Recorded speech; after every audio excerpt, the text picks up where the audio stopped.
Antonio Brown watch took a dark turn this week when words of a domestic dispute hit the waves. The demand for Brown's services, and the San Francisco 49ers' involvement, may have dwindled next to nothing.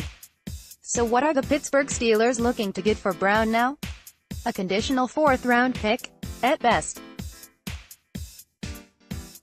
Pittsburgh Steelers beat writer Ed Bouchette reports he asked someone connected to NFL personnel and got what the new price adjustment for Brown is. When I asked one longtime NFL personnel man last week what he would give the Steelers for Brown if he were in position to trade for him, he isn't. He said maybe a 6th-round draft pick. What? Okay, he replied, maybe a conditional 5th or 4th depending on how he performs and maybe if the team makes the playoffs. If that were the case, the draft pick the Steelers would receive would not be until 2020, and it might be in the same round where the Steelers drafted Brown in 2010.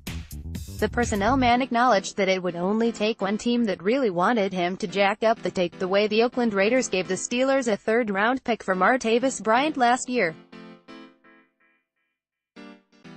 That is a far cry from the first-round MSRP the Steelers set for Brown before all of this became public. There were some predictions made that revolved around Brown in a 49ers uniform. Fooch broke that down here. How much of a hit will this really take? As Fooch says, the combine is where these negotiations happen, so if there's any interest in Brown after these allegations, whether true or not, and from the 49ers or not, we'll hear there. There's still a lot to unpack in Brown's recent domestic dispute before we can even talk the combine. It's an ongoing process and more information on what happened is sure to come out. The NFL is doing its own investigation while Brown's lawyers are positioning him in a custody case for his kid due to the allegations. Something to keep in mind is the 49ers just got done with the migraine that is Reuben Foster, and following that release, Kyle Shanahan was candid that he's not going to tolerate that type of behavior.